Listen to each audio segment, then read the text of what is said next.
How are we doing, guys? Welcome to a slightly delayed version of Lowdown. We're usually on a Wednesday, but tonight you're hearing us differently on a Thursday. Don't forget, you can check us out on levelsofwrestling.podbean.com, where you can hear other shows such as Wrestle Addict, Mind of Carnage, Just Sing, and the Ringside Ramblers. And if you can't get us on there, you can always find us on iTunes. You can find us on the Google Play Store by downloading our app. Just search Levels of Wrestling, and you'll find us on there too. Just want to say a big thank you to everyone that's helped us get to 100 subscribers on YouTube. You guys have been fantastic. You're sharing every week. Please make sure, if you are enjoying what we do, like, share, subscribe the video, and of course, tell your friends. Word of mouth gets around, and that's really how we became doing this in the first place. Basically, tonight we're going to do a little bit of a different show. Usually, Lowdown comes with a whole cast of people. Usually, it's myself, Chris Lamb, Paul Sweat, Krista, and of course, sometimes we're joined by Skeletor. Hopefully, Skeletor, Paul, and Chris should be joining us shortly. But till then, you've got myself. So last night, I recorded a little bit of an episode of Rant with Ant, who is one of the other presenters from the Wrestle Addict shows. And we discussed a little bit about the Divas revolution. And basically, I want to make my point known that, to me, it's not a revolution. For a Divas revolution to happen, there has to be a reason behind a revolution. And it's not 9 women being pushed at once. A revolution is, one woman making a stand. One woman and not a diva. But now, they've gone straight into this, and they've tried to push too many people at once. And that's been said by multiple superstars, as well as, legends like JR and Jericho. And, there's quite a few other listeners and people who tweet and people who do podcasts that have said the same kind of thing. And I have to say I agree with them. To me, if they wanted to make a revolution serious, they should have made one woman the focus and have people rally behind her, not have several divas pushed at once and hope for the best. But that's just the way it goes, unfortunately. Hopefully, though, in the next few weeks, when they actually pull their finger out, start doing some decent booking, which, as we know, is less likely to happen than anything else, they'll actually start pushing a single diva rather than 9 at once. All skies matter. So Paul found us. There was a lot of people last night on Twitter. They were talking about, Naomi Masters and Tamina Masters, and yeah, they do. Just not to the level that everyone assumes. Everyone has a place in the company, and there's nothing wrong with not being the top star. If there was, guys like Keith Slater, Fandango, the Ascension, they wouldn't have jobs. All wrestling podcasts matter. These guys wouldn't have jobs. And I don't know if anyone heard Paul, but wrestling podcasts do matter. We give opinions and we speak the minds. That's what we do. But no, these guys wouldn't have jobs, and it's just one of those things that prevents them, from actually going out there and being the best they can be. But sometimes you don't need to be the best guy in the company to make an impact. People look at Daniel Bryan. He wasn't the best guy in the company for a long time. He was, mid-card, and then he was kind of disappeared again. And then all of a sudden, he got charisma, and people found that. And while people like Naomi might be athletic and they might have a good look, that doesn't mean they're going to be big stars. That just means they're going to have a secure place with the company for a while. They've got 1 out of 3 things that I believe most stars should possess. That's look, charisma, and in-ring talent. Now, while I'm not saying Naomi's not talented, she has that athletic ability, but she can't do ring psychology. Ring psychology is such an important thing when it comes to wrestling, and guys, such as Austin, even Triple H, those guys kind of pushed it. Jake the Snake Roberts had all the psychology you could imagine, but stars nowadays are kind of missing that. There's very few stars that can go out there, put themselves in a position where they can say, okay, I put on a secure match, it was good, and I told a story. And sadly, Naomi's, one of those who isn't doing that. So until she can do that, I don't believe she will get a chance. Hi, Paul. Thanks for joining. Oh, hi. It's warm out there. Again. Oh, it's America. Yeah, it's warm. Uh-huh. Muggy. Muggy. Yeah, that's what it is. What do you people call it over there? Humid. Yeah, same thing. Uh-huh. Naomi. Okay. You know what? I don't even know where to start here. Everybody wants her to have a shot. Why? That's what I'm trying to figure out. Because I honestly don't see it. I mean, okay, so what? She's been with the company a while. So that means shit all to me. Just because you're somewhere for a long time doesn't mean that you deserve promotion. See, people take too much stock in the belt. The belt is just a prop. I mean, you can put it on anybody, as we've seen. And depending on the person and depending on the booking, depends on how it's treated. I mean, we look at John Cena with the U.S. title. For months and months and months, it was a reason to watch Raw. And now you take that off of him and you put it on Seth Rollins, and what is it? It's nothing again. So, it's a prop. It's a gimmick. Naomi, I personally don't see it. I don't think she's good in the ring. I don't think she has a good character. She doesn't have a character, right? I mean, she was a Funkadactyl, and now what is she? She's with Sasha and Sim Snuka. Is Sim still a Snuka, or did they drop that yet? I'm pretty sure they're going to drop that. Just like Snuka dropped his girlfriend. Oh, hey, but she fell. Wow. I fell on the ice. Uh-huh. That's what he said. Uh-huh. But, she, to me, she just lacks the basics of in-ring wrestling ability. So what? You have a couple spots. So did a lot of luchadors in WCW. Doesn't make them good wrestlers. Guys like, I'm going to punch myself in the balls for this one, but, guys like Triple H and Jerry Lawler and Buddy Rose, good, and Arn Anderson, they could do as much with just rest holds and punches and just facial expressions in the ring. It's not about how many moves you have.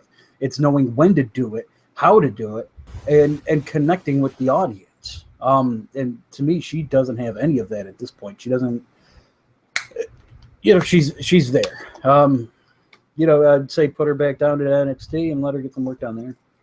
Right, help new divas learn athleticism. Right, because some of them have character, but they don't have the athletic ability. Right. And right now NXT is in a weird spot. So, they're trying to restock the cupboards, and it probably wouldn't be a bad idea. But with folks like Sasha Banks and Becky Lynch and David Flair, she's she's just not up to snuff character-wise and in-ring-wise. So. How you doing, Chris? Thanks for joining us. David Flair. Sorry about that, ladies and gentlemen. We had a slight technical problem. Yeah, we did. My computer is slightly screwed at the moment. I will be fixing that tomorrow. You also sound like you're in a bathtub, but it's okay. I'm actually downstairs in my kitchen. There's a little bit of an echo. Yeah. Yeah, there is, but it's okay. What's your thoughts on the whole hashtag give Naomi a chance? Please tread lightly. I wish she was in this cave with me. Funny, really funny. The issue is naturally, she's very athletic. She has that going for her, but the problem that you have is they've now opened up the box for people who people want to see. And I'm not talking about them because I'm talking about, you've got Charlotte, you've got Becky, you've got Sasha Banks. People still want to see Paige for whatever reason they're there to Paige. Naomi feels like to me somebody that's been lost in the shuffle somewhere, and we should have had a single from before now. It shouldn't really have come up to the point where now they're saying, well, give her a chance. Just sort of something that happened a little while ago. Because, she wasn't amazing when she first came in. Her and Cameron skipped most of their training. But the athleticism made up for that. I mean, you look at when the so-called revolution happened. I can't remember if it was Becky Lynch or Sasha Banks. They did a double jump out of the ring. Naomi did a jump and somebody else did a jump, and Naomi hit her to one of the NXT and missed theirs. And it shows where, so-called skill. She has the athleticism that kind of brings her up to the same bar, but because the opportunity isn't given in the style that they wrestle in, I don't think that she has been given that chance. I feel like that's something maybe she should have been given before now. She definitely deserves it. So, one of those. Fair enough. You might just need to hold your phone a little bit closer to your mouth, Chris, just so we can hear it a little bit clearer. The whole Naomi thing, though, it's not the first time this has came up. I mean, people were upset she didn't have merchandise, and obviously all these new stars were coming up, and she wasn't given the chance. But to me, this is a company, it's a business. You have to work for the chance. Mm-hmm. And while people might think Naomi has worked, and she has, just not to the level that she deserves the belt. I mean, if you're going to put a belt on Naomi in a division that's non-existent in the first place, then what does it matter? Wouldn't you rather that they got this division back on top and then put the belt on her? I feel like the problem with that is that the reason you say she hasn't worked to that standard, how do you work to that standard with somebody else who can't work to that standard? The old saying, it takes two to tango, comes to mind. You can't really put on a 5-star match when there's one person doing the work and another person not doing work. Bret Hart did it all the time. And I'm so does John Cena, Daniel Bryan, yeah, we know. But you get, okay, let's just say it's incredibly more difficult to do, and she hasn't had the years of experience to be able to do that yet. I don't know. I feel like there's an issue going on at the moment with the so-called revolution that I'm not even sure if this is going to fix the division at this rate, but hey. It's a nice hashtag, and that's about it. It's a nice concept, but in reality, it's not that. It's not a revolution. I mean, what they did down in NXT, that was the revolution. What they're doing now is a hashtag. That's what it is. It's a story. If you wanted the revolution, you have Charlotte come up by herself and take the belt almost immediately off of Nikki. You have to take it off of her at SummerSlam. You then have, Sasha Banks come up. Sasha Banks versus Charlotte at, I don't know, Night of Champions or whatever. You then have the next one come up and the next one. And you eventually have it so that the NXT women outnumber the Divas. You then have it so that it becomes the big thing that, oh wait, the Divas are being pushed out, the NXT women are being brought in. That's the revolution there. They shouldn't have brought all of these people at once, because now they're in a situation where they are trying to literally push 9 people at the same time. And it's not working. Well, what they're doing is they have 4 of them that they really want to push, 4 or 5, and that they have a couple hanger-ons. So, the other issue you have with this so-called revolution is you look at NXT. They have characters. They have on-time screen to develop their characters. They have one-on-one feuds and matches, which are given a length of time to develop there. What do they have to develop here? They are literally thrown together into groups of 3 and told, hey, go at it. Well, this is how lazy this whole thing is. I mean, when we saw Zayn come up for a minute, Owens, Neville, they all kind of came up right around the same time. Were they all grouped together? Were they put into little factions and feuded with each other? No. That just shows how lazy this thing is. All they had to do was bring these girls up and just go pro wrestling feud. That's it. Not Gang Wars 1998. To me, it's interesting that you say that, because I was rewatching Zayn's debut, and they did this little thing where the camera flashed from Zayn to Cena running the ropes, back to Zayn, back to Cena, back to Zayn. It made them look like equals. Mm-hmm. And he hadn't even wrestled his first match, and you already had this impression that, wait, this could be a big guy in this company. It wasn't even created through his image, it was just created through camera work.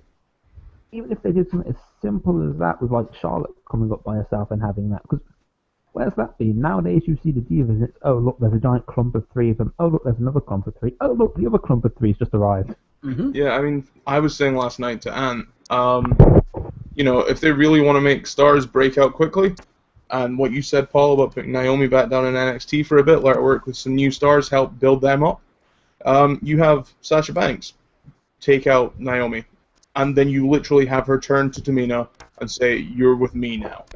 Tamina becomes bodyguard to her. Tamina then gets sympathy from the crowd. Naomi then gets the babyface pop when she comes back, and Sasha gets heel heat.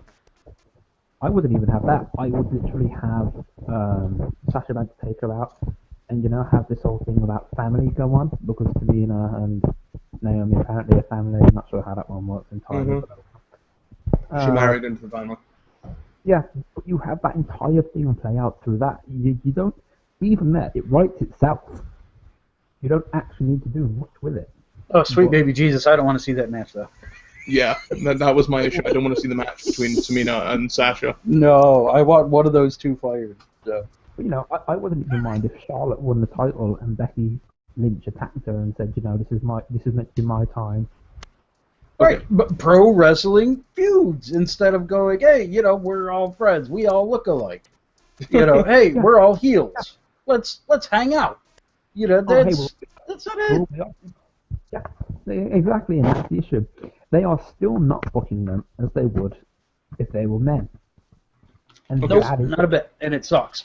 So before we move on to the next topic, which is quite a big one this week, do you think that Charlotte beats Nikki before Nikki beats the record? I hope so, purely because Nikki shouldn't beat the record just because she's seeing John Cena. Okay, Paul? No, she's breaking that record. They wouldn't bring it up if she wasn't going to. To me, Charlotte isn't ready to carry that belt. To me, to me, they need to get rid of that belt in a proper women's belt anyway. But right, and you know what? That's a great point. Sorry, I'm just going to interrupt for 2 seconds. And hopefully, whoever takes that belt off her is going to do that. Okay. So, earlier this week, during one of our chats, one of our group chats, a few of us were discussing the state of current WWE and US champion Seth Rollins. Now, some people think he's a great champion, a great worker, and hi, Drea. He can work his ass off. And I agree, he can work. However, I believe Seth Rollins, and this is going to upset a few people, is the most overrated wrestler on that roster currently. Ding, ding, ding. I wouldn't even say that. I'd just say he's the most stale. Yeah. He's actually beating Cena for the most stale wrestler on the roster right now. I think the stale thing comes down to booking, but what I mean by overrated is that Seth doesn't wrestle as a heel, and he's meant to be a heel. But people say he's a great heel. And then people say he's a great champion, and this comes down to booking again. Mm-hmm. He's not a great champion, he's been booked like dog shit. Mm-hmm. If you really want, you really want to go into it, Seth Rollins has probably had the worst run of the last decade as a champion, and I'm saying that after Swagger has been a champion. I'm not even joking. John's just popped up to say this to me as well, and I was just about to say it. Rollins is begging for a face turn. Not even, everything from what he does in ring. To me, I agree with Chris Jericho. If you are a heel and people like what you do, you stop doing it. Mm-hmm. This Phoenix Splash, stop doing it. All these fancy moves, stop doing them. You really want to piss people off, work a nice slow match, it's boring as hell. Right, do what Jericho did when he came back wearing a suit. Seth Rollins' job as a heel is not to get pops. All right, that's heel psychology. Is you're supposed to get the crowd behind the babyface, no matter what. You're not supposed to go into business for yourself, and that's essentially what he does. You look at his match with Cena at the last pay-per-view. He went into business for himself. He's pulling out top rope moves. He's doing flashy things. That's not what a heel champion should do. That's why. Go, Chris. I'd like to point out what my friend John said here, which is what I've been saying for ages. If they were going to go with a breakout heel star from the Shield, it should have been Reigns, because he has none of this fancy shit. Right, yeah, and to a degree, Dean's the same way. They're just a no-nonsense, smash you in the fucking face style. The only thing that really gets Seth over is that he is a genuinely unlikable person. To me, he just seems like one of those CrossFit loving cunts that I can't stand. So, CrossFit, get the fuck out of here. Just go lift weights for like a regular person. Yes, fucking spaz. But I mean, now this week they have positioned him into this rare spot of underdog heel champion. Those are two things that cannot be. I'm the WWE World Heavyweight Champion, and I'm the underdog. What? Yeah. Exactly, he's an underdog champion. Unless you're against Lesnar or Goldberg, that should not be happening. Yeah, even Goldberg. It is a year and a half. I mean, fuck Goldberg, but I mean, for me, Seth's one of these guys. He plays a great chicken shit heel, but his moveset, like we said, doesn't match that. So why is he winning matches if he's a chicken shit heel? Because he's not winning in a cheating fashion. He's not winning by cheap roll-ups. He's not winning by distracting the ref and using weapons. He's losing to those things. Yeah, he's losing to all the heel tactics. Mm-hmm. What he needs to be doing is like the chauvinistic pins. Do you remember like Jericho used to put one foot on the chest of people and Oh yeah. Yeah, he needs to do that kind of thing. Yeah. I mean, he needs to think he's the big dog in the yard when really he's tiny. That's why him with Noble and who's his nuts worked out so well, because they were causing those distractions, and he was getting those wins by nefarious means. Nefarious, it's a good word. Yeah, that was. Now I just said that word and I distracted myself. Fuck. Stupid brain making big words. Now I'm stalling. But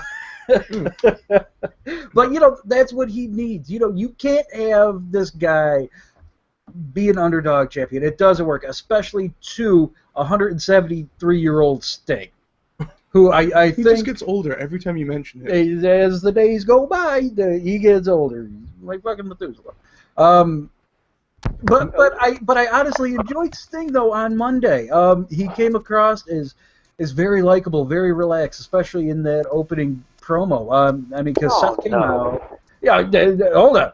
Seth came out. Did his 8 minutes of sounding like an angsty 15-year-old, complete with voice. He has that voice that's in between child and man. It hasn't really gotten there yet. He sounds like a Disney star. It makes me want to just fucking cunt on him. So I inherently don't like him. It sounds like he's reciting lines that he stayed up all night remembering because he doesn't write his own stuff. And then Sting comes on, and he just sounds really relaxed. He almost sounds like me. That's how relaxed he was. But I think Sting's a shitty promo. The problem. See that? That's how I get myself over. I told you I'd get myself over, Michael. The problem I had was, to me, it felt like this entire thing with Sting is wow, I didn't get my statue. Wow, oh, Sting took my. That's essentially what it's come down to, is them crying over goddamn statue. But that's the best thing with Rollins, because that's now making him seem like a heel. Right. That's one thing that he's got. But at the same time, he seems like a wimp when he does it, so it makes him look like a weak champion. Or And a chicken shit heel. Something that has just been said to me by John. John should be on this bloody show. Hi, John. The way that he's finding things out. He's just said, it feels like Rollins lost all of his heelness when they took away the curb stomp. I agree, because it was a vicious thing that he had. It looked like it was meant to take you out. It looked like it was meant to cause damage rather than win a match. That was why he was a good heel. They've taken that away, and now he's left with a pedigree that he can't do on big guys because it looks ridiculous. He can't even do it on guys his own size because it looks goddamn ridiculous. So now he's left with a move that doesn't look vicious. He's left with a move set that looks more like a face's. He's booked in a position that he's now an underdog champion, which is stupid as hell. And he's losing to heel methods instead of using them. Yeah, So it's all fucking ass backwards, man. Yeah. Yeah, and you're absolutely right about that curb stomp, because someone like him, who we perceive to be a smaller guy, even though he's really not, that's what he needs. He needs that impactful move, that almost an RKO type of move, where it can really come out of nowhere. And the curb stomp was that. To take that away, it doesn't work. I mean, he needs to go back and study Steve Corino, ECW. Mick Foley, ECW, when he was doing his anti-hardcore stuff. That's what he should be doing. He should be grinding matches to a halt. But to me, when you were talking about, because, the curb stomp, yeah, it was an out-of-nowhere thing, but the other thing is, come on, it's a curb stomp. He's kicking your head into the goddamn floor. Right. He's done it on cinder blocks. How evil is that when you think about it by, their terms? Give him a punt. Yes. Why is... Give him something like a punt, something like a curb stomp, because, honestly, that was what made him look vicious, was the fact that, like I said, this move wasn't meant to win a match. This move was meant to do some serious fucking damage and to take you out. Right, and it doesn't matter your size. He can take you out with it, just like the punt. Fuck it, let's give him the punt, because after he defends both titles, and after he retains both titles, they're gonna book him completely differently for the next month after that. So, you know what? Screw it. Let's make him a completely unhinged psychopath heel that's totally paranoid, that's lost his mind. Let's give him the punt, where, you know, he's going to eliminate his competition for the next month. So he's going to take out Jobber. He's going to take out Jack Swagger and one of the guys in a mask and the one short guy. You know, he's going to take them all out with a punt for the next month until, you know, he has to defend the belt again. Do that, and then he's back to being a heel. And then Triple H can siphon all the heat off of him. Let's just explain something right now.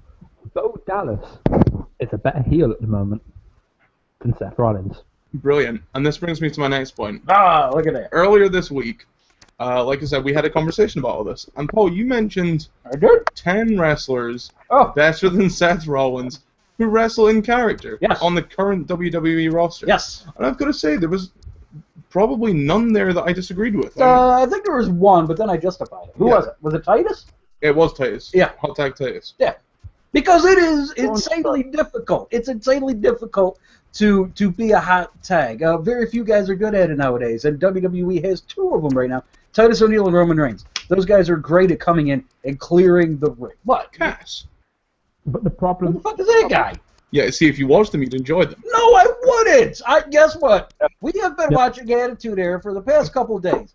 I have already seen Test and Edge. I've already seen this jobber.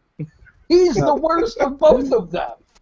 To be fair, Paul, when you actually see Enzo and Cass, you'll realise Cass is actually a very good hot tag, and that's coming from someone who doesn't like tag wrestling. Nah, I don't care about that guy. But yeah, I mean, you mentioned 10 wrestlers who were better than Seth. Right. Big E was one of them. Yes. Cesaro. Yes. Cena. Yep. Roman. I know people will argue with Cena and Roman. Yep. Both are. Both are much better. Who else? I didn't even put Brian in there because he's not on the roster. Neville. Did I say Callisto? I might have put him in. I think you probably did. I might have said Callisto. Titus O'Neil. Did you have Kevin Owens on there? No, you didn't. Did I have who on there? Owens. Yeah, I had Kevin Owens on Did there. you? Yeah, I did. Of course I am. I'm not a fool. See, here's the fun thing. We've mentioned more than 10 already that are better than Seth. Yeah, and that's... Go ahead, Chris. I was going to say, after the 12 power bombs to Sami Zayn by Kevin Owens, I think he qualifies. Yeah, you know, because it's the little things like that. It's little things like Big E doing a headlock and then stomping his feet to the New Day chant. It's little things like that that get the crowd involved, that just knowing your crowd. Because at the end of the day, you can go out there and you can put on a 10-star match, but if the crowd doesn't give a flying fuck about it, then does it really matter? I mean, WWE is sports entertainment. It's not pro wrestling at this point. It's connecting with the crowd. It's putting on a good show, but you know you got to get that crowd involved the entire time. You know, your average WWE fan doesn't want to see a mat wrestling classic. They don't want to see Flair Steamboat that goes 60 minutes to a draw. You know, they don't want to see those things. So just in ring work rate, I'm throwing that out. Yeah, like Cesaro's swing is one of the in recent memory, it's one of the most consistent, and also in recent oldest, if you know what I mean. Like it's been around the oldest out of the recent ones. Mm-hmm. The Cesaro swing gets the crowd involved because everyone counts it. Huge pop. It wakes the man up.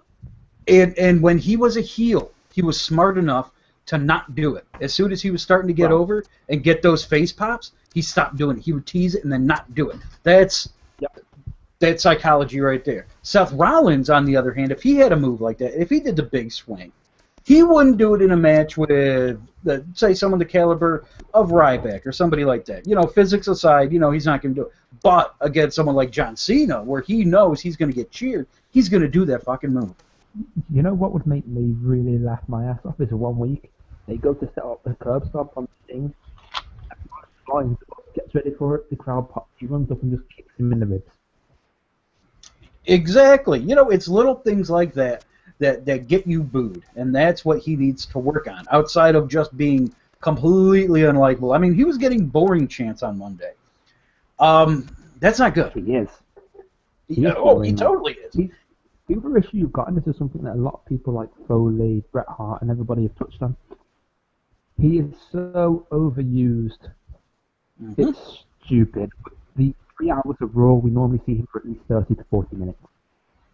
The first hour, the first hour of Raw, we had him out there for 10 minutes for the opening promo, and then he had a backstage, and then he had a match with Ryback that went, 15, 20, that went probably like 15 minutes, and then he had another backstage after that. So in your first 90 minutes of Raw, I would say 40 minutes of it was Seth Rollins.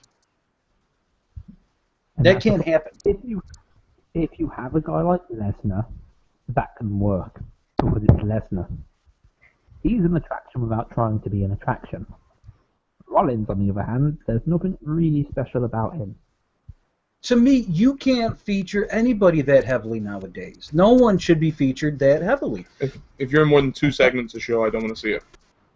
I have to, unless you're in like 2 backstage segments and a match. If they're short segments like Dudley Boys have been recently, I'm fine with that. Unless you're New Day.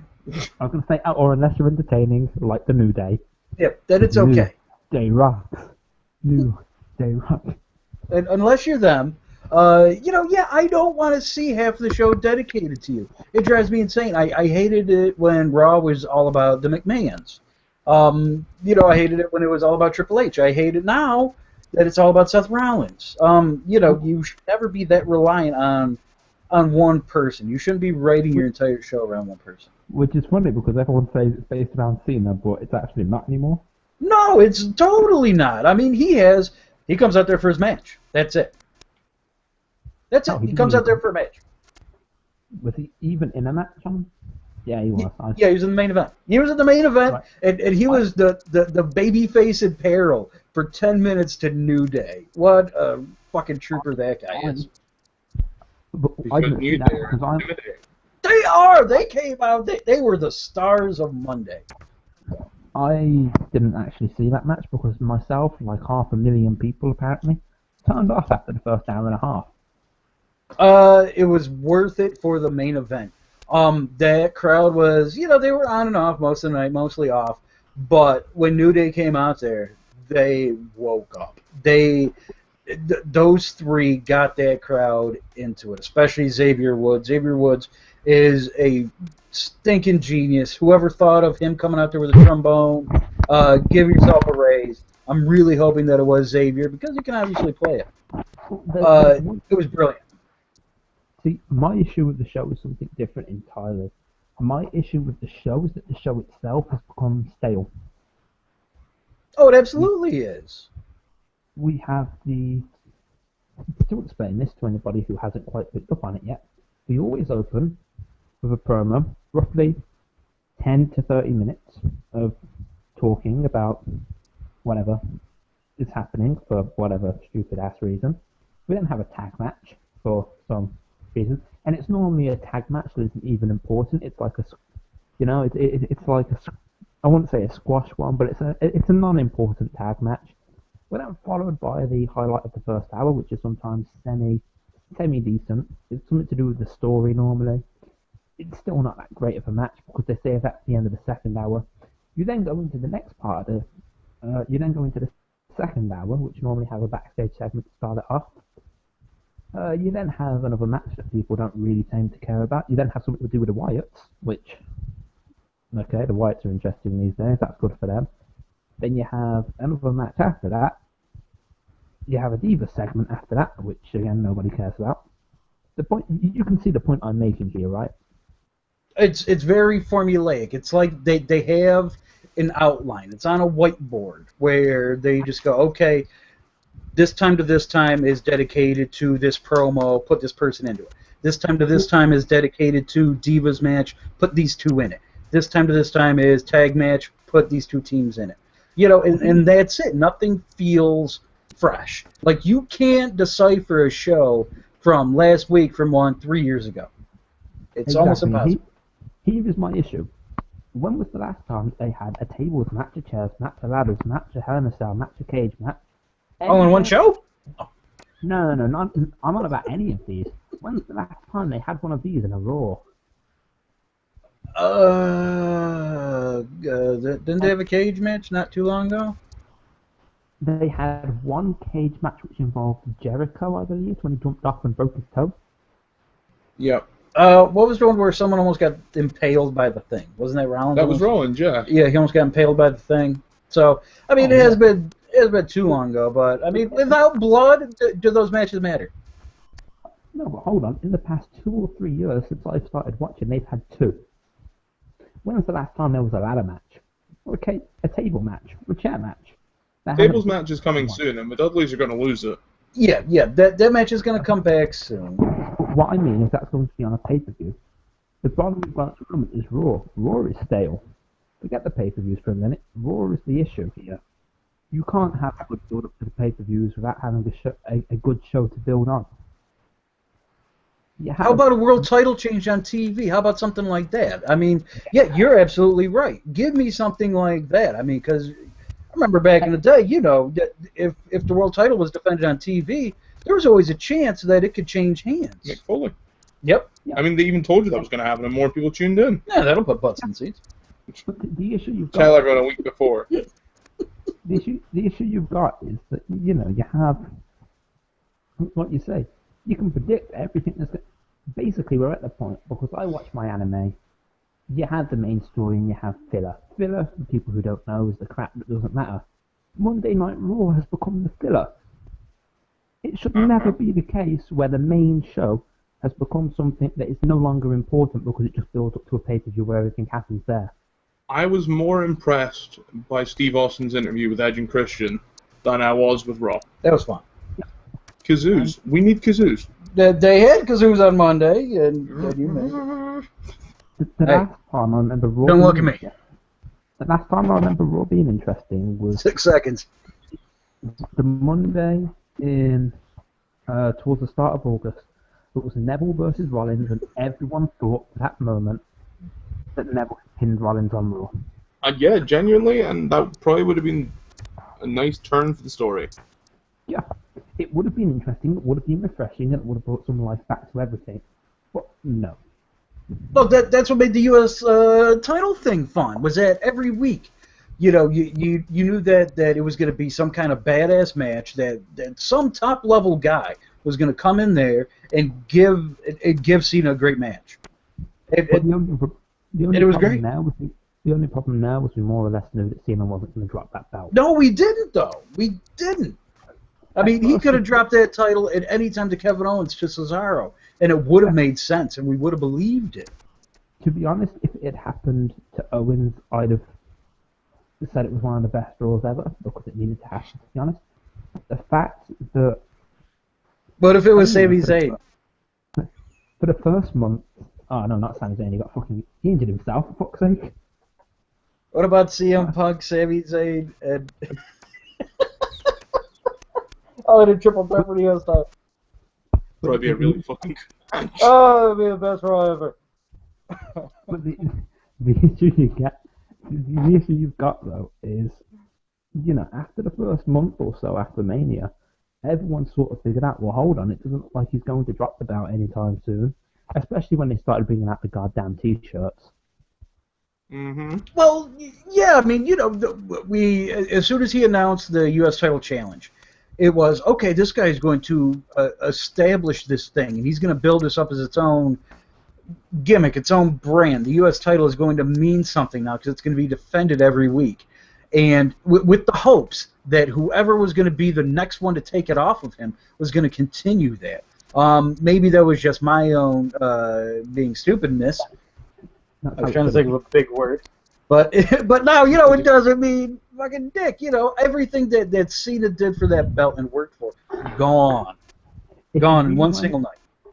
If you really wanted it interesting, to me, you should have had, after Rollins won, Rollins comes out the next night, says, I'm going to do the open challenge, and loses it instantly in a roll-up pin.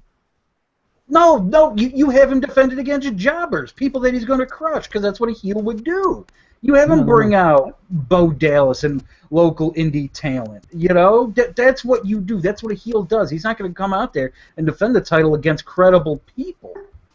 That's actually a good point. But what I was thinking is something more along the lines of, you know, someone like Cesaro comes out, Cesaro gets the pin on him, instantly rolls it off. You then have Cena versus. You can have Cena versus Rollins if you want, because Rollins. Yeah, but then that mitigates Cena losing then. And that loss means nothing. Most losses mean nothing now. That's the problem. You can't pick and choose which ones matter and which ones don't. If you're going to make them all matter, make them all matter. If you're not, then fuck off. It depends on where the story goes afterwards. I mean, like Cena losing to Rollins, you know, having him lose the belt. Okay, if Heath Slater picks up a win, it shouldn't count. We can all agree on that. Right. No. If you have a guy like, I don't know, Adam Rose, who picked so many wins, Neville, who picked up a couple of wins and has done nothing with them because they can't be asked for some reason because he's small. You know, you have Ziggler, Ziggler won a lot of matches and they did nothing with him because it's Ziggler. Or Jack Swagger, who won a lot of matches. Or Bad News Barrett, No, you mean Stu? Good old Stu Barrett? Oh, Stu, yeah. Stu Barrett? Changing his name on Twitter? Leaving TV? Poor guy. Stu. I want him to come back as Stu. And that's just what people call him. Hey, what's going on, Stu? I got some bad news for you, Stu. You know, that's what That'd be great. I want it. I'd love how angry he would get, and that would just make him better. But you guys get what I mean, right? Right. Talking of gimmick changes, there have been 2 of them, or 2 reported in the last week. For those who watch, you know, the 6 people that actually watch SmackDown, there was Stardust and the Ascension. I'm sure that probably 2 of those 6 people are aware of our show. So. And they're listening now. They may just be. Yeah, Stardust and the Ascension have aligned, and he's now the Cosmic Prince. Oh, God. Uh-huh. Justice League of Jobbers. That Yeah. was that name already taken? I can't wait until they throw the Mr. Sinister cape back on him. I can. To me, I'm not going to lie, the second that they did all this crap, they should have just said, oh, hi, everyone. We're getting rid of Stardust and bringing back Cody Rhodes. Eventually. I mean, I kind of hope that the Ascension turn on him. Maybe that's when Cody comes back. Who knows? I'm not going to rush it. Eventually, they will bring him back. I don't know. I mean, because to me, it sounds like, you know, this was his deadest dying wish was Cody. You just continue on being Stardust. Don't you go change it for me just because I'm not here. I'll be watching you from the cosmos and beyond. I think the biggest issue Wasn't bad, though. It's like he was here. Alright, fuck you guys. Go ahead, sorry, put myself up. We're listening. No? Okay. I guess the other character change that we should talk about then is Bo Dallas having a bit of a character change. He attacked R-Truth out of the blue because he thought it was funny. To me, Bo Dallas needs a character change. I'll put, you know, let's see the humorous side of Bo Dallas. It's humorous because it's violent, and that's what he likes about it. To me, that's a good thing. Yeah, Bo Dallas. The true face of fear. Yeah, we all want that, but it's not going to happen. But if he wants to be humorous and hurt people, that's fine with me. I'm trying to figure out what a different gimmick would look like on Bo. I don't know. I'm kind of drawing a blank because I don't see him as. I don't know what else I could see him as. I mean, he seems to be very pigeonholed by his look, his character, his promos, his in-ring style. So, I mean, why change what he's doing? Continue what he's doing. Actually, just put him on TV. Bo leave. It works. To me, if you were going to repackage anyone, it should have been 2 other people before Bo Dallas. Those 2 people, of course, being Adam Rose, who should have come back as Neil Kruger, and Sandow. Who? Yeah, exactly. Is that guy still working for the company? Sorry, Macho Mandow. My bad. Macho Mandow and the Hall of Famer vacant.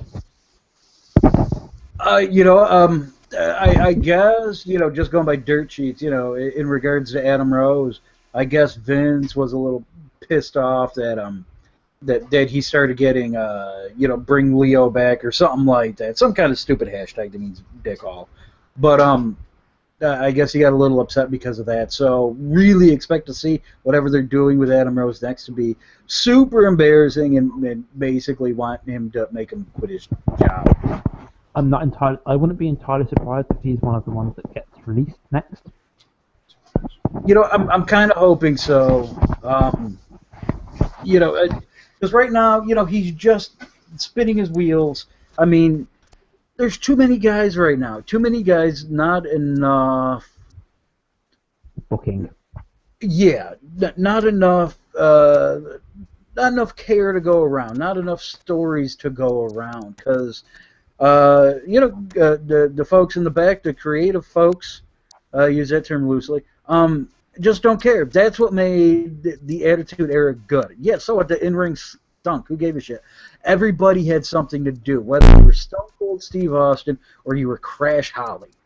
You had something going on. You were given your little piece of the pie. That's what pro wrestling is missing. To me, they should have brought back the 24-hour title thing, because banter. That would have actually been hilarious. Have the 24-hour... I mean, especially with the network, they can always afford to constantly be bringing you updates about whatever's happening with the 24-hour title challenge thing. I wouldn't be opposed to it. I mean, it really seems that they're starting to really gain their foothold with what the network is and what they want it to be. The issue they had with the network on launch was people weren't, because the fact that Raw is not there, people were not confident in the content. Now that the content is starting to come more swiftly and it's being pushed in everyone's faces and down their throats and through their intestinal tract, everyone's starting to see that it's not that bad. Right. Just less reality shows. That's all I ask for. No more Total Divas.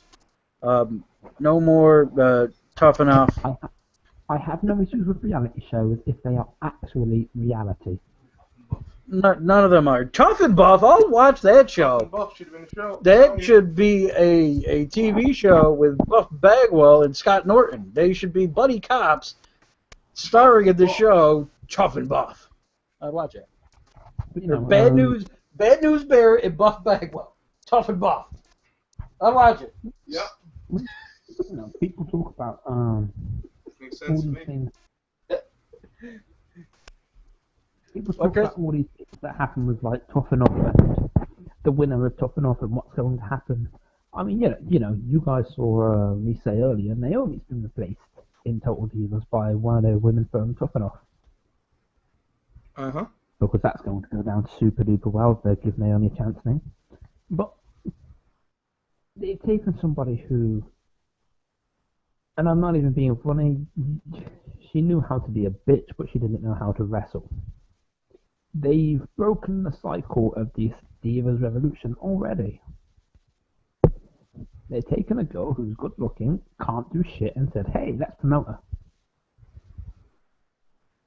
Well, Divas Revolution is just a hashtag. It's a catchphrase. That's all. That's all that it is. I mean, that's all. I mean, it started off, I'm sure, with good intentions, but yeah, like I said earlier, the real revolution came down in NXT that started all this, and now that it's on the main roster, it's just watered down. I'm not sure who it was. I think it was Foley who said the Divas have the best matchup on NXT Brooklyn and the worst segment on Raw. Yeah, I mean, whoever the agent is for the women's segment on the main roster, go. Just be gone. Find something else to do. Because they're not doing these girls any favors. I mean, you watch what was it, Paige Sasha Banks match from Monday, and it was fucking awful. Sasha Banks is a top 10 worker in the world. That match was garbage. She couldn't drag a good match out of Paige. The interview with The Miz when they were all there, the only thing I remember that was The Miz saying, when my hand goes up, your mouth goes shut. Miz is... only thing I remember from that segment, it was that bad. It was a Divas segment, and I remember The Miz. I'm going to step in and go, you don't remember that segment because it was so bad, and that therefore The Miz is bad, but you only remember The Miz. You remember that because The Miz was fucking gold in that He's segment. amazing. He really is. That's what I mean. I didn't mean to say that The Miz is bad. I meant to say that the segment, considering it's a Divas segment, why the fuck did The Miz stand out when the rest of the fucking women should have been doing something? Because the Miz is the biggest diva of them all. Oh man, what a cool gimmick! But they won't use it. At the moment, The Miz is actually the best heel in the company because he's the only one that still gets booed. You nailed it, sir. Very well. Very well done. Yeah, we said that on some show. That was like the consensus answer, that Miz is the only true heel right now, like on the main roster. Yeah, because almost universally he gets booed. I call it Vicky Guerrero heat, where, you know, it's just universally booed. Eva Marie is going to get it too. Oh no, Eva Marie's not going to get it. Eva Marie's going to get X-Pac heat. No, that's just silence. No, she's going to get the genuine hate, which is something that you can't buy, and that's going to be big. If she can get passable in the ring, she's money. I don't even think that, because they seem to be rushing her again, and I don't even think that she's going to get Vicky Guerrero booed. I think she's going to get booed out of the building, kind of booed. Yeah, that's Vicky. I mean, you know, even the Vicky did it, and when Vicky got booed, it was booed because it was storyline for the most part, or because she was trying to be annoying. Eva won't even have to try. She will get booed out of the building, have her tires slashed on her car. To be honest, do you know how people treated heels in the old days when you used to like slash tires on the car and chase them out of town? That's going to be happening to Eva as a state. Yeah, that's not X-Pac heat. X-Pac heat is, you know, you sit on your hands, you don't care. You're right, that's true heat, what you're talking about. And yeah, she's going to get that. Another point to be brought up, John, again, has just jumped in and said, man, now I miss Vicky. Fucking point. No, do you know what? I don't miss Vicky because she was good while she lasted, but if she was still around, I'd be sick of it. Oh yeah, but if she came back to guest host of Raw, I would not complain because at least she knows how to get booed. Yeah, as a guest host, I'd be okay with that, but then you need a face champion for her to bounce off. Speaking... Yeah. She's already got one, depending on the week what's up, so... Speaking of... Sheamus' cash it. Oh wait, that's going to be fantastic. Speaking of Raw next week, it's the go-home show. What do you feel needs to happen to make Night of Champions watchable? Because to me, I'm kind of like, okay, so far I've got two Seth matches, one of which I don't really care about because I've seen it 9 times. You know, there's the teasing of Sheamus cashing in. There's what? Ryback and someone? He's right. Kevin Owens. Yeah, they've not announced it, but it's probably going to happen. Big Show Miz is probably going to happen.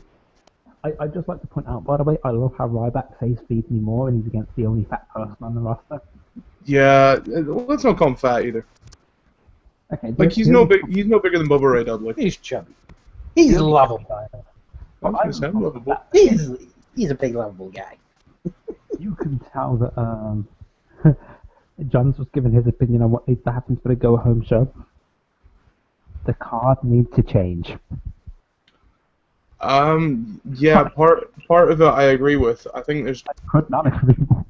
You're probably going to have, you know, the Dudleys versus New Day.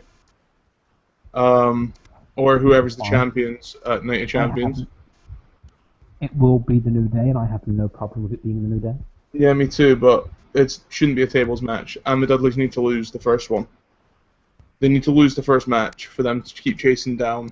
And once put Big E through a table, Big E needs to be the deciding factor. Because he's the guy that... Not Big E. Well, no, I mean, he's the guy that can be a threat to Bubba, so to say. Right, yeah, he's the hoss of the team. You know what? For Night of Champions, I would rather have a 3-way. I'd rather have New Day, Primetime Players, and Dudleys. I'd rather a 3-way most nights. With those 3? Yeah, I'll take it. As long as Xavier's playing the trombone, cheered me on. As long as Xavier's got that perm, like Andre 3000 from Outcast. It's pretty nice. This thing they're doing with Ryback Owens, they should only do it if Owens is going to have that title and keep it till Zayn comes back. Otherwise, I'm not interested in that match in general. The Cena Rollins match, Cena needs to win. Rollins needs everything to settle the authority feud that he's going to no doubt have. Who joins Reigns and Ambrose? Awesome. I'm 100% certain if we don't see them on Raw, it's going to be Daniel Bryan. Awesome. I think at this point it will be awesome. Yeah, see, Orton makes sense now. If we see him on Monday again, it's going to be autumn. Unfortunately. I would just like to take this moment while I can remember it to briefly say the highlight of Raw was Strowman's 2 lines. I still haven't heard them. Yeah, you didn't miss much. It's just, you know how Chris is when there's somebody new, he loves them. So. It was literally just him telling them their destruction was coming, run. And I was just, but no, yeah, the issue I get is that, okay, there's this thing where, yes, I like new guys. I also like dark things. Yeah, you do. Well, yeah. That giggle set up. Oh, look at it. I made fucking Chris laugh. Stop putting yourself over. Put myself over. God damn it, that's going to be the name of this episode. Right, what were you going to say, Chris? If Luke Harper tells someone to run, it's not creepy. If Bray Wyatt tells someone to run, it's kind of creepy. When Braun Strowman tells somebody to run, you better fucking run, because holy shit, he looks like he's going to rape you. What if Bo Dallas said to run? No, then you just... It would be super creepy. That would be super creepy. You have like a Jack in the Box music playing behind him, then he tells you to run. There you go. No, I would just step forward and slap him in the face. See, to me, now if they're going to go with this, he finds it funny to hurt people. See if they just want to wait 2 or 3 weeks and then have him just laugh it off and like, run. End promo. You see Renee just kind of drop the mic and back off. And then they drop the camera, and then she's in the corner, just like Blair Witch. Crying. Yeah. That you have him laugh. Like every week he comes back, attacks one laugh, he just comes out, attacks one laugh, says run, drops the mic, everything goes black, and the Wyatt thing plays where they disappear. Hold on. What if we combine Bo Dallas with Doink? I know, you see, we were talking about this today. Doink was so good. Like, when he was evil, he was brilliant. And we were saying this could work in a modern-day setting.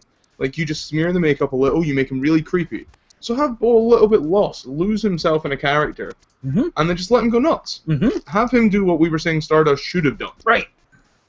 So basically have him become a legitimate psychopath. Yeah, you turned him into John Wayne Gacy. Just minus raping little boys, killing them, and putting them in his crawl space. But all that aside, hold off on some of that. Mention the crawl space, it's fine. But you hold off on a couple elements of that, and you got a winner.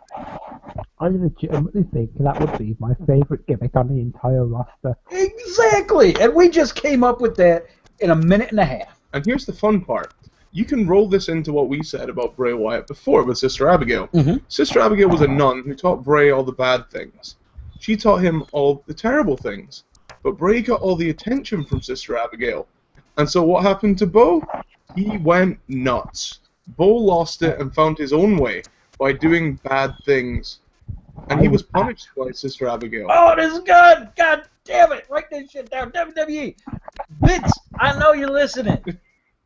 Do this, please. We don't ask for money, but we just gave you gold. We just gave you all kinds of fried gold. Do it. It's Kane Taker all over again. Run. Do it. You can run with it. Run or run. This was what I said, but to me, if you want to do something really interesting, they should have done this a few weeks ago and had him be the third man. Yeah, I mean, we spoke about that too, and I agree. He could be a really good member of that team, but it needs to happen before it's too late. But, Braun Snowman, he's doing fine.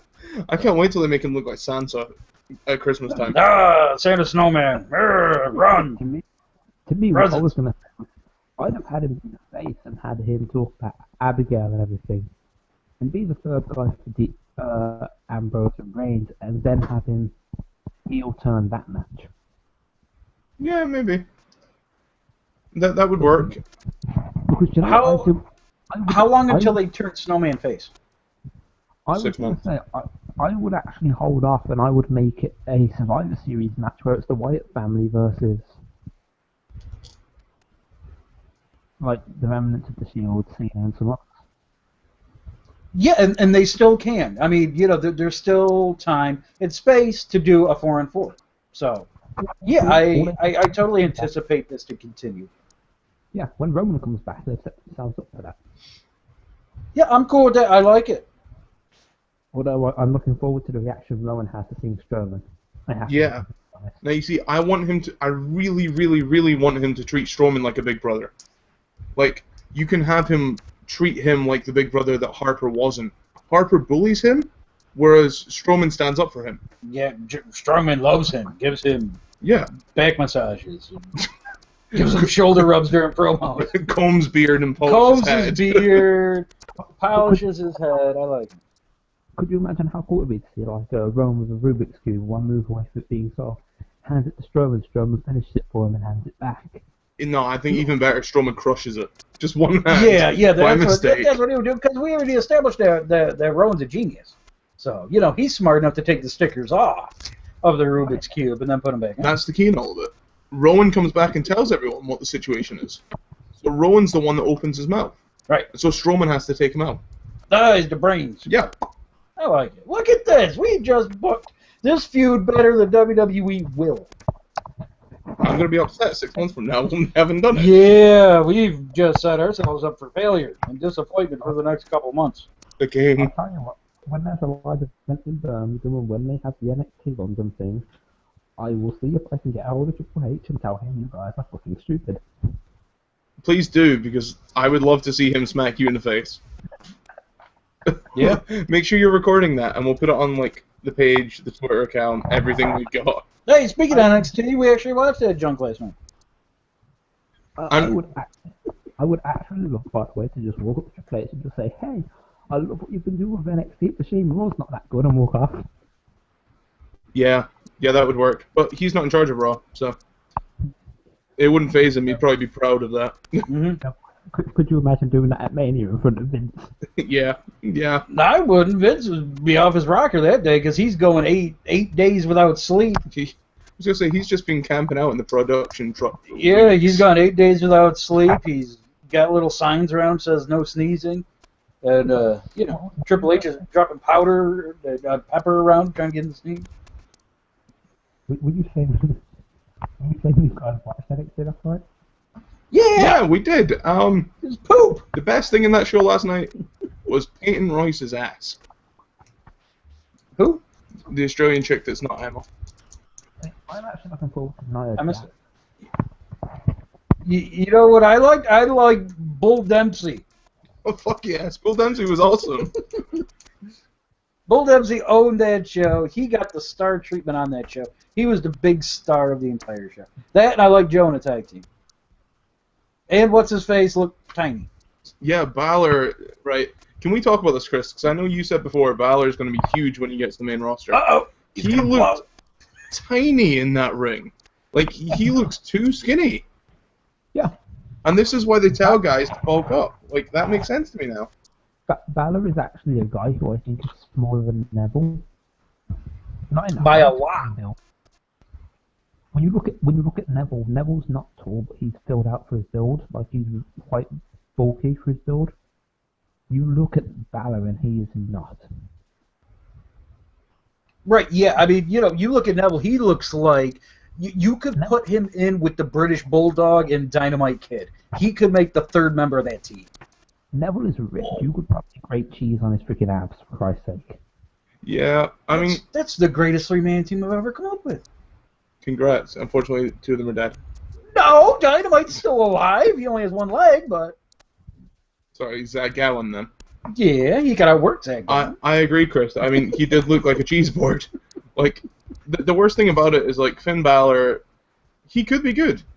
But we were saying there's some character changes they need to be doing. Mm-hmm. Hopefully... You mean he needs character? Yeah, he needs character. It's kind of what you said before. Like, when he's backstage, and, you know, he's coming to the ring on a normal match, he doesn't need to have the demon entrance every time where he pops up and does the arms. Yeah, we want 2 different entrance musics. I want 2 different guys. Yeah, that He needs to play 2 characters. He needs to be Cat Shaq and Mankind. Yeah, I completely agree with having him be this schizophrenic 2 personalities kind of thing. Where, you know, he's a heel where he's got the makeup on and he's a face where he hasn't. That to me basically sums up how it should be. Right, and you know, sorry, I'm gonna, even more than that, you use that makeup, you don't use it every pay-per-view or whatever. You use it like a steel cage match, where, you know, it comes out once every 6 months, something like that, when the feud really needs it. You do something even better, you change the fucking paint. Well, that's the start, yeah. Right. I mean, you know, I get that he wants people to recognize that it's Finn Balor, but how many people use the same fucking kind of paint? Boogeyman. How many people? Gold Dust. Boogeyman. No, but even Goldust changes his up all the time. Once every 6 years. He changed his up a lot. Only in the last run that he did. Yeah, but, you know, even like from night to night, though, he would change it. Goldust, Stardust, and Boogeyman all have... You can all tell it's them. Right? Sting. Goldust changes his paint, you can tell it's him. Sting changes his paint, you can probably tell it was his paint because he changes the colours all the fucking time. You can still tell it's fucking him. Why can't Balor change the fucking colours or at least change some of the patterns on his goddamn stuff? Yeah, I mean, you know, he looks like Rasta Boogeyman. I would actually have no problem if there's a hold of copyright that can come out of Darth Maul for one of the matches. I think eventually they might, but Disney won't allow it. If it's it as Lucas, then probably, but... Even if they manage to get a hold of something like that, so they can just do something different, it will make a difference, because it will make him refreshing again.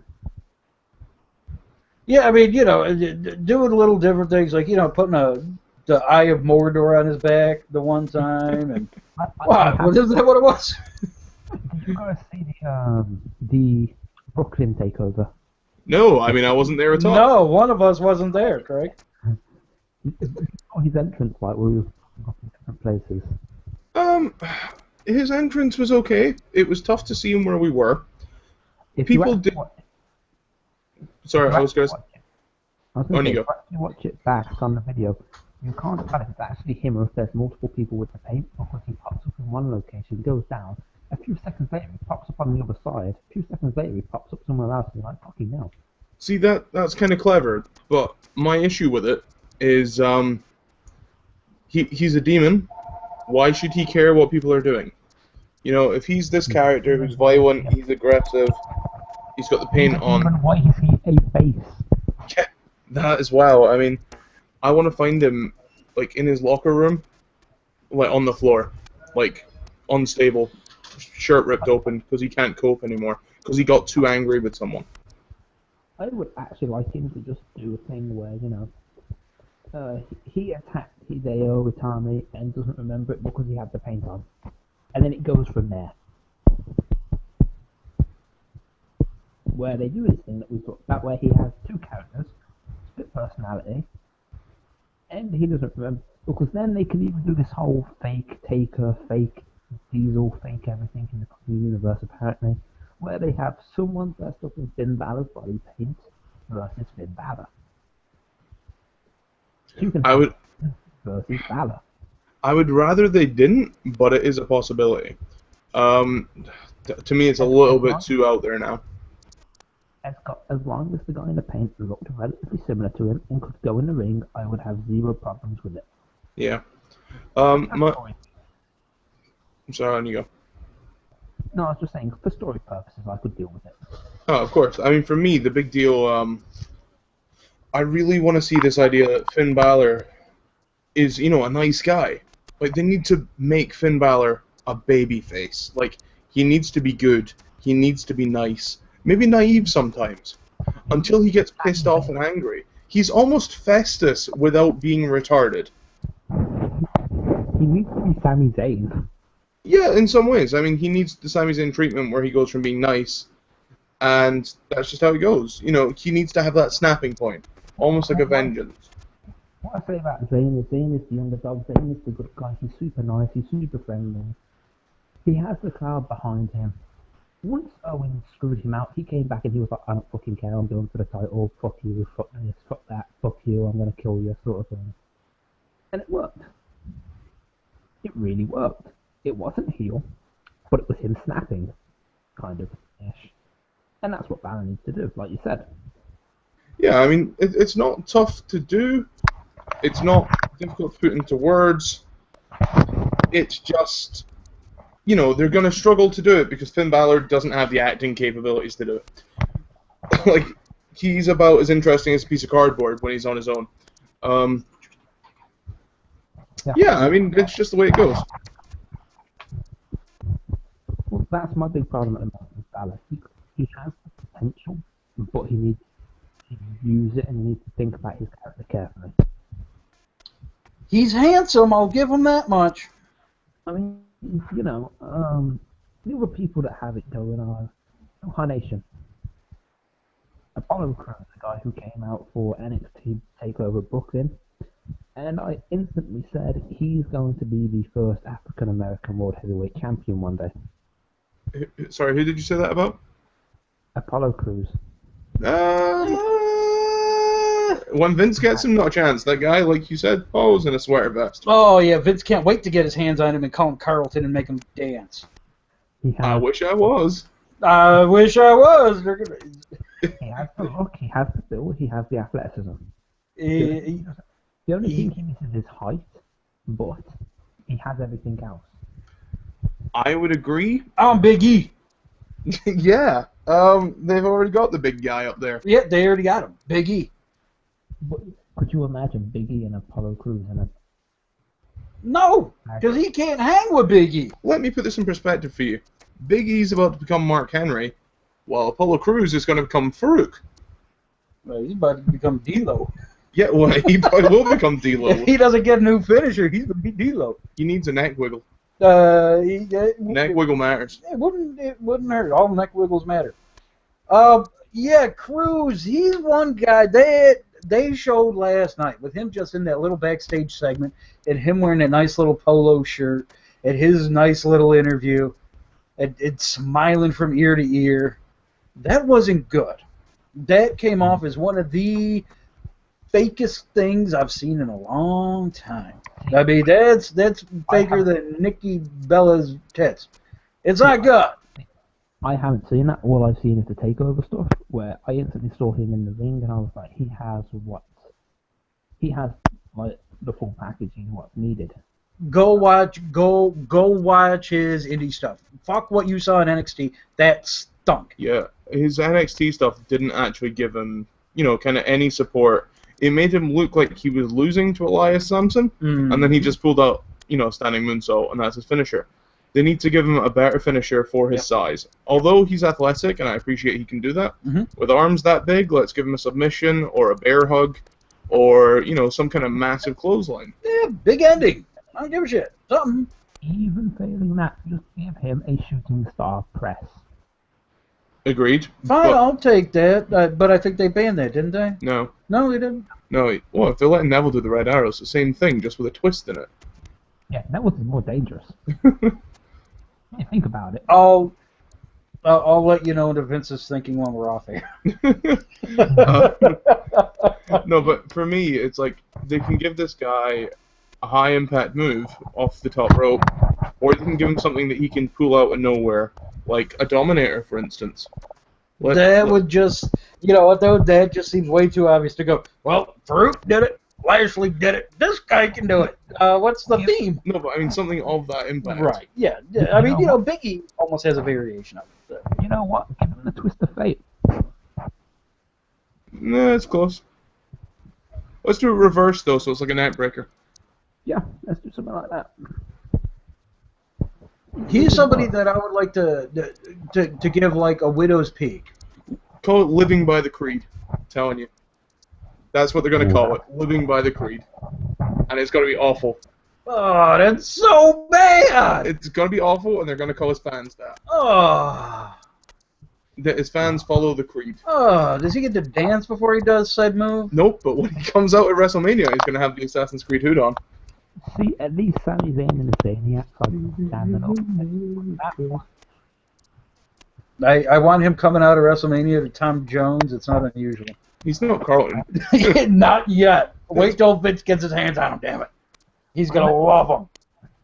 I'm actually looking forward to seeing, because, like I said earlier, we mentioned the Night of Champions card, and I mentioned Ryback with Owens. I look forward to seeing if they do this thing where they give Owens the IC title, and they make Zayn versus Owens a nice feud up to Mania. We'll see. I mean, first we got to get Sammy healthy. So that's step one. Sammy's coming at the Rumble. I was going to say, I'm thinking Royal Rumble return for Sammy. It's Owens in the ring by himself, and he powerbombs someone over the edge. He does something smart like that. Pulls up a mic. Talks about how he's waiting for this for so many years. Blah blah blah. Nothing's going to stop him. Sami Zayn shoots the kick. Zayn kicks him in the face. They go at it. That sort of stuff. I reckon that'd work. Yeah, that's all well and good, but you got to get Sammy from January till April healthy. So, I think that it's a no-brainer match, and yeah, having him eliminate Owens at the Rumble makes all the sense in the world. You already have the built-in story. You do it at WrestleMania, and it's gold. But you got to make sure that Mr. Glass can make it there. Let me throw it out then that Sammy attacks him, and then he openly says, "I'm not ready to come back," but Owens had to be stopped. It's simple as that. Owens not taking my opportunity. Okay, I like that. It makes it more personal. No, what I would actually love is in the Rumble if Saint Owens comes down to the final two and Owens runs back down and eliminates Zayn after the final two.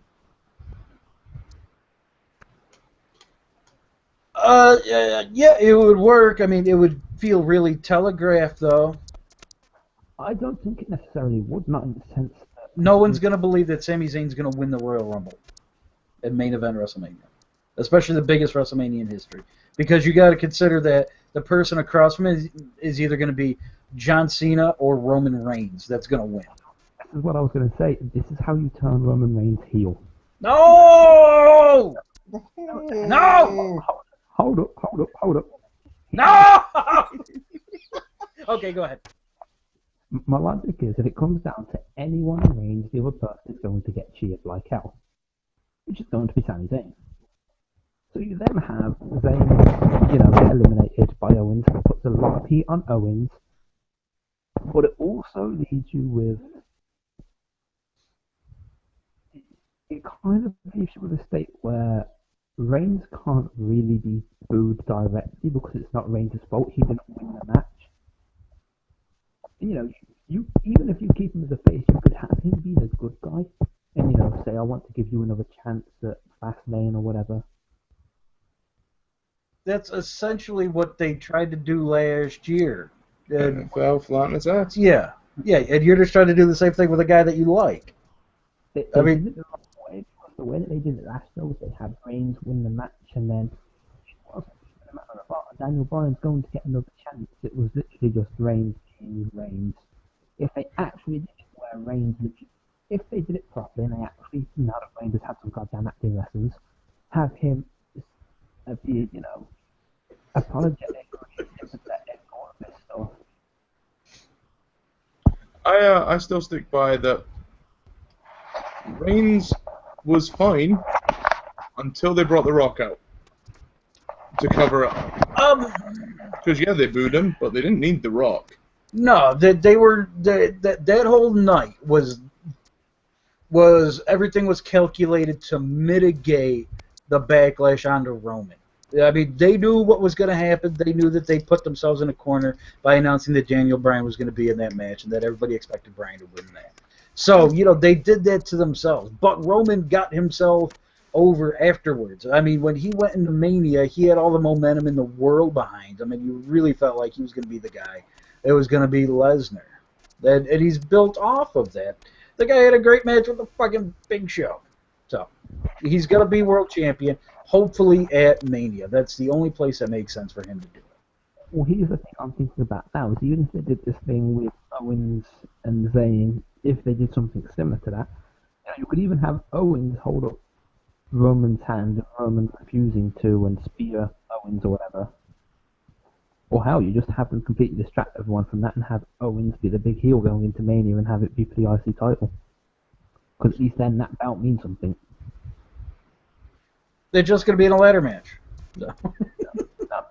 What I'm saying is, you don't just have some random shit, you have a story that actually matters, and you have it be a big deal that's set off the Royal Rumble. I agree, but this is us saying this. It doesn't mean that WWE are going to do it, because, you know, we always set ourselves up, and then they come and kick you in the dick, and then it's over. But, I mean, realistically, right now. By WWE standards, it won't even be a ladder match, it'll be a lumberjack match. Yeah, true. But, I mean, realistically, at this point, who can main event WrestleMania? Who can win the Rumble? That's basically it. Reigns, but not in a way that's obvious. They can't do it outright like they did last year. That will just piss everybody off again. Ambrose. I don't want him to, but I think they could push him if they wanted to. If they do that, then you got to keep the belt on Rollins, and then you got to find a way to get Roman into that match. Yep. I got a better one. Cesaro. No! This is the biggest Mania of all time. It's 100,000 seats. Cesaro versus Seth Rollins is not selling out that place. It won't be Rollins by then. Then who? Then it's just going to be even worse. Then who's it going to be? Sheamus? No. Orton? Sheamus is going to have the shortest title reign in history, I believe. I don't. At least he should.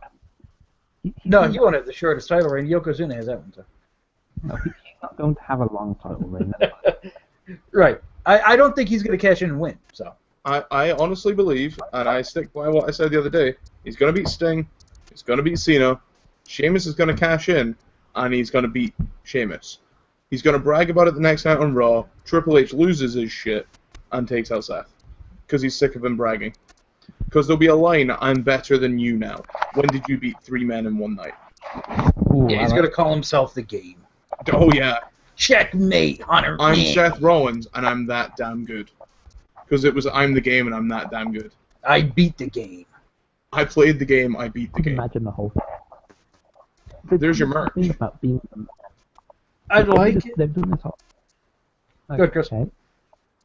They've done this whole thing about being, I'm the man. That's what it will be afterwards, won't it? If he beats all 3 people in one night, it will be, oh, I'm the man, you're not anymore. Which, let's be honest, with Seth Rollins' track record as a character, that will probably happen. That could be it. Well, I mean, he almost has to win both matches on the pay-per-view. That's almost a given. He can't. He especially cannot. He's not losing that title this time. That ain't happening. And Craig, you saying that he beats Sheamus off the cash-in, that makes all the sense in the world. Because that's just them going, hey, you know what? We're going to put another accolade on this guy to make him look. He's legit. He's for real. There's something to me that is bothering me because when I think about Mania, I can only think of one person who should definitely be headlining it. John Cena. Lesnar. Lesnar is the only guy there who looks like a legitimate monster and athlete. Right. Yeah, I can't disagree with you. And he's still due a rematch for that title. Because he got screwed out of it. They'll go back to that when it's convenient. They'll go back to that.